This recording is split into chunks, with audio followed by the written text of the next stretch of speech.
Broadcasting from Hollywood, it's the official On Air with Brandon J podcast.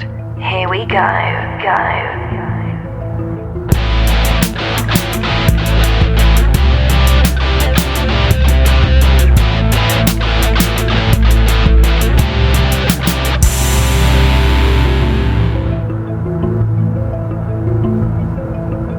Hey, what's up, everyone? I'm Brandon. Welcome to On Air with Brandon J. I'm joined by a special guest. He's a best-selling author. He's a money guy, a motivational investment specialist, Mr. Robert Shemin. Robert, how are you? Brandon, great. Good to be here with you today. Hey, it's always great speaking to people that have a general idea of investments, of real estate. And I was speaking with my team and I was like, I'm excited to do this interview for a few reasons. Number one, we know we're in it's craziness right now, right? The American economy. Number two, it was a quote unquote seller's market in real estate, but now it's shifting back to a buyer's market. So I always like to get the experts' opinion and their forecast prediction on what's next. So Robert, let's talk about Project X. For all of our viewers out there, what is Project X? So I started in real estate investing in 1994. I had a negative net worth of $50,000. I owed more than I had. Could barely pay my rent, working in restaurants, thought I could never be an investor or whatever. And by complete accident, I was selling insurance, never sold any, got referred to a mentor, a guy named Ray. He had, like me, never graduated high school, had 130 properties paid for, was an investor taking 6 months vacation here, making tons of money. I'm like, what? If this guy can do this, I got a chance. So I started real estate investing, and he taught me about money. And I became first year I did nothing like most people thought about it, worried about it. Then ended up buying 11 houses my first year. Then been involved in over 2,000 transactions. And I would go around all these seminars. They'd ask me to come speak, and I'd meet all these people, and they were learning all this stuff, but not doing any deals. And you know this, Brandon, in business and life, it's all about results. People talk, a lot of talkers out there. It's all about results, man. And when you're talking, and this is no disrespect, but I feel like I'm talking to Grant Cardone right now. Your tone of voice is very similar to Grant. I know Grant's a money guy, with the 10x multipliers and all that stuff, and the real estate and stuff like that. So yep. Let's get down to the meat and potatoes. What's Project X? It's a program I developed about 15, 18 years ago to get people to make contracts, close deals, not talk about it, not do theory, get results. And I've got been doing it quite a while in the U.S. We got 2,000 international investors, a lot in Israel, who from 8,000 miles away close between 200 and 500 deals a month in the United States using the system that my mentor taught me. I'm just a vessel, I didn't invent any of this. I just go around and ask questions and find what works. And that's what Project X is. We teach what to actually do deals in real estate. And as you know, it's not for everybody. You got to be an entrepreneur, different than an employee mentality, man. I'm responsible for the good and the bad in my business. I got to make it happen. I got to work. I got to do stuff. But it works. Absolutely. And a question I have for you leading into that. Okay. So you're the guy that can help coach and train people on investments. But one of the questions I have for you, and a lot of people may not have the courage or the guts to ask this question, how does one that's pursuing investors, whether it's an angel, a venture capitalist, whatever it might be, how does one mitigate risk factors? In other words, reduce risk factors for an investor to say, you know what? I should invest into that specific idea, that specific company, that specific brand, that specific project.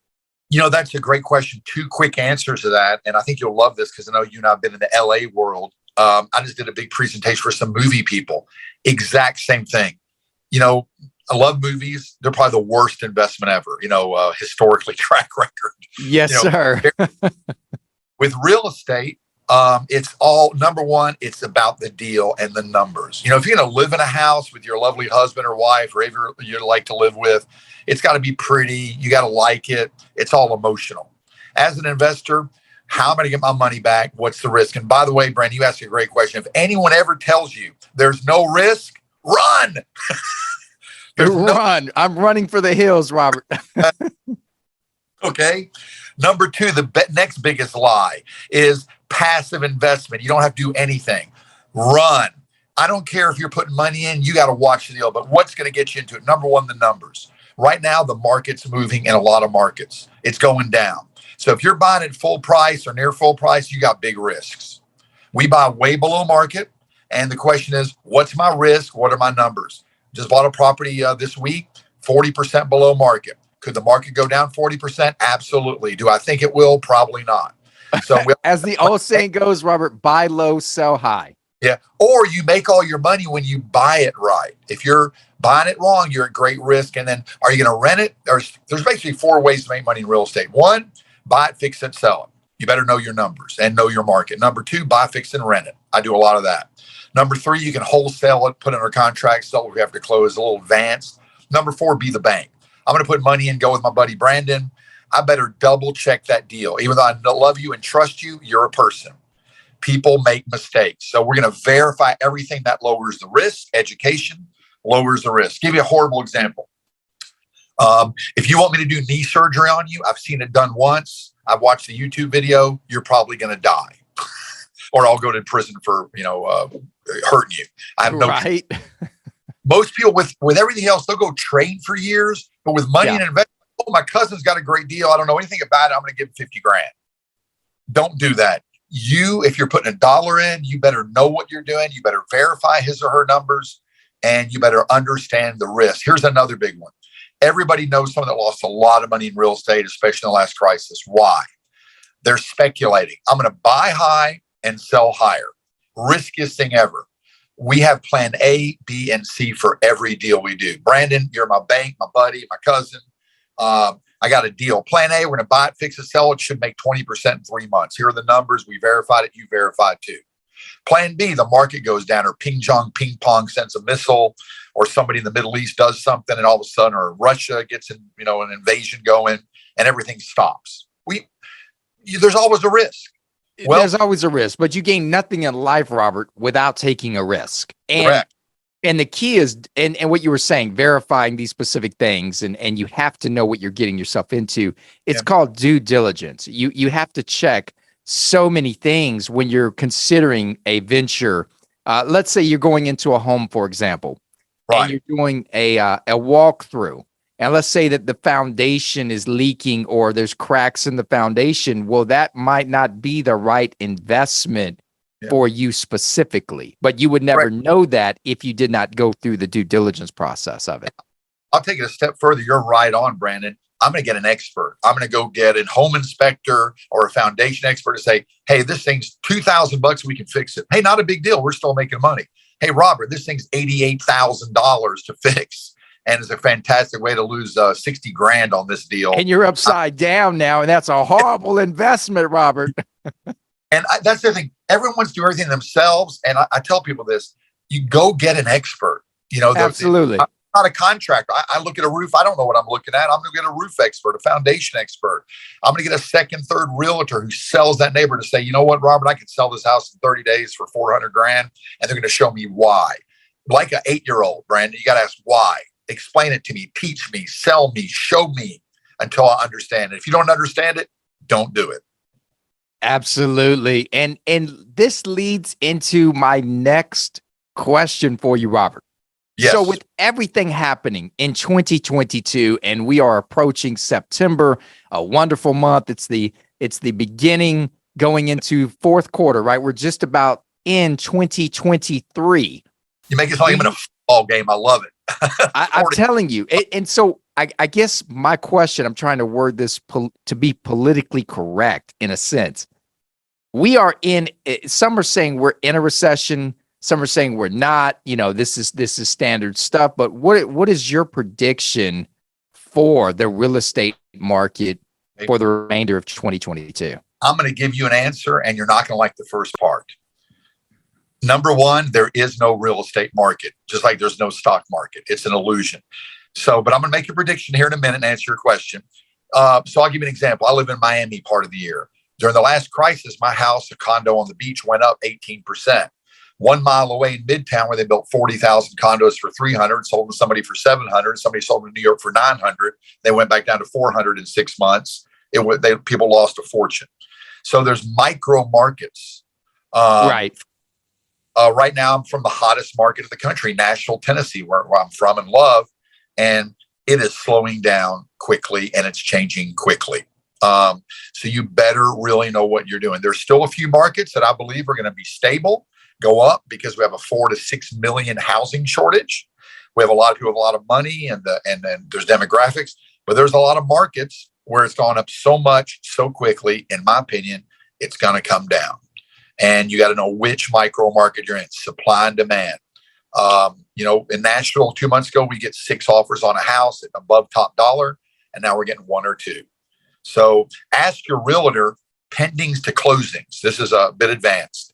So there's 80 contracts in your neighborhood on houses, and only if 80 or 78 are closing, you're still going up. During the last crisis, there'd be 80 contracts, and all of a sudden, boom, only 30 are closing, less than 50%. Right. So it's street to street. It's like urban warfare. It's, certain neighborhoods are okay. They're good. And then you go a mile or 2 away, it's a completely different neighborhood. So you got to know your local micro market, supply and demand. But here's the bottom line: recession, real estate. The mortgage rates for a lot of people on a $300,000 house, their payment went from $1,200 a month, like $1,800 a month, just because the interest rate went up. That hurts. Yeah, it's crazy how that happened. I mean, I've seen it with so many people I know that are going through that. Yeah, I mean, that's like the price going up, the mortgage price, they're priced out. That's a big problem, those interest rates. You got to watch that. Number 2, things are slowing down, and it's all media. And I'm on the media, you're on the media, and it's all mood. People's moods changing. The recession, it's here, it's happening. So you got to be triple careful. Now, as an investor, I like a little depression, because we buy from motivated sellers, and we're seeing foreclosures at, again, record rates in Florida and Vegas and different places. So if you know what you're doing, every challenge has an opportunity, a lot of buying opportunities. There always is a deal. They were really hard to find last year in most markets. Now they're getting easier again. I agree with you on that. I mean, there's always money to be made, and that's what I'm watching. I'm watching for this thing to dip a little bit more and crash, and then it's time to go in and be like a shark and absorb things. Always a deal, but as an investor, I got to find one good deal. That's it. I don't have to buy the whole city of Miami or Los Angeles or know the whole U.S. economy. Just like my grandmother said, my girlfriend wrote me in high school. I said, I'll never find another girl. She goes, well, there's 6 billion people on the planet, or now 8, half are girls. All you got to do is find one. So there's 6 million houses for sale today. All you got to do is find one good deal. Anybody can do it if you know what you're doing, I believe. There you go. This leads into my next question for you, Robert, because you're a money guy. We're talking about money. We're talking about investments. What are your thoughts on crypto and NFTs? Okay. So disclosure, I am not a crypto or NFT expert. I like it, but here's one thing that a lot of people will not tell you. De Beers diamonds. There's almost an unlimited amount of diamonds out there, but they're very expensive. Why? Because the De Beers family controls most of it and only sell a few at a time. A cryptocurrency, as I understand it, Bitcoin and some of the leading coins, only 20-30% are actually out there in the market. People are holding on to it and aren't selling it, whatever the price does, pretty much. So the market is not a real market, in my opinion. Again, I love blockchain. I've had friends that have made millions of dollars and lost millions in crypto. You better know what you're doing and really understand that market is 100% of Bitcoin and Ethereum available for sale. I don't think so. So the trading is a little bit a false market. Now, I'm not saying it's a bad market, but to me, it's you, that money you invest, you better be willing to lose. And of course, there's big rewards too, and it jumps around. But look at the volatility to go from 80 grand to 20 grand to 16 grand to 22 grand. What's the deal?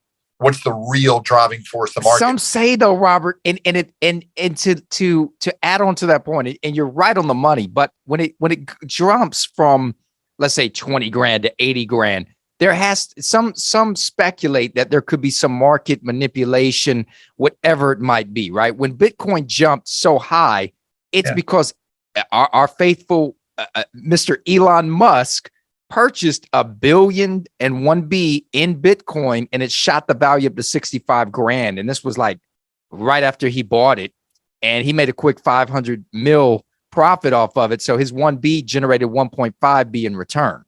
Yep. So at any moment, and I believe, I'm a big believer in blockchain, and it could be a great investment. Here's the deal. Tomorrow, China or the U.S. could say something about the legality or taxes of it, and whammo, you're either going down 30% or up 50%. Yeah. And that risk as an investor that I choose not to take, that I can't control that. That could kind of happen in real estate, but I doubt it. Things don't move that quickly. It could happen in the stock market, but again, there's a real value there. We know land isn't going away. So that is in my opinion, that is the safest investment, because that land is not going away. And there's only so much land out there. And by the way, look at those names like Elon Musk and Jeff Bezos. And if you look at the Wall Street Journal, 80-70% of the wealthiest people, who a lot of them made their money in tech, are where do they buy? Where do they put their money? Real estate. Right. Always have, always will. I can't tell you if the real estate's going to go up or down in every city this year, but I do know this: in 5 to 10 years, there's a really darn good chance, just like it happened the last 10, 15 years, your land, your house, your building's going to be worth a whole lot more. And while I'm doing that, the rent's $3,000, my payments are $1,500 or $1,200. I got all kinds of tax advantages still, and I can buy it below market. If I want to buy IBM stock or Bitcoin, I got to pay full price. You do. You're not going to find it with a discount. And those that are saying, oh, we'll give you a discount, chances are that's a scam. That's a fraud. And there's so much of that, because like what you were saying, there's only such a certain amount of coins in circulation. Like Shiba Inu, there's tons of coins. Bitcoin is a whole different ballgame. Right. And here's the thing: in real estate, we look for highly motivated sellers. And here's the good news: most sellers aren't motivated. They want full price, but that 1%, 2%, 3% divorce, estate sale, foreclosure, bad money management, old tired landladies and landlords. And we get it 20, 30, 40% below market. I can't buy a stock or a coin at 30% below today's market. You said it right there. Robert, where can people go to connect with you if they're looking to invest their money wisely? Well, we have a lot of free stuff at Robert Shemin, SHEMN.com. And I'm on social media with a lot of free videos and stuff, because people help me all the time. So I love helping other people. I'm a real investor, doing probably 9 deals this month, but we do love to help people. So check those out, say hello, ask me a question, and we'll probably get back to you with some kind of answer. Hopefully a good one. Robert, I'm definitely going to be picking your brain when it's time to invest into some real estate, because you're the guy. Well, thank you your stuff. So much. And I appreciate you, man. It's always great connecting with another Los Angeles to another. So, and Nashville, such an amazing city. Artists that I work with that are there, recording artists. Sarah Lightman, be on the lookout for her, a pop artist. And we're doing some great nonprofit work in the city of Nashville coming up in December. So, man, just grateful to have you on the show today. Thank you for sharing the advice and the knowledge. And what's next for you, Robert? That's my last question for you on today. Well, we are trying to build a huge community, help people. And we take a big percent of what we do and also give back to homeless children all over the world and place. I love to hear about that giving back. That's what it's all about, being a service, helping others. And I just keep getting, try to challenge better and bigger, doing big hotels, big commercial property. It's just numbers, all the same as the little houses. Robert, thank you so much for being a special guest on today's show. I hope all of you, each and every one of you out there has learned something valuable from this interview. Robert, I know I have. So thank you. Stay happy, stay healthy, happy investing. Yes, sir. Robert Shemin right here on Air with Brandon J. I'm Brandon. We'll see you next time. Goodbye for now. Yo, Canada.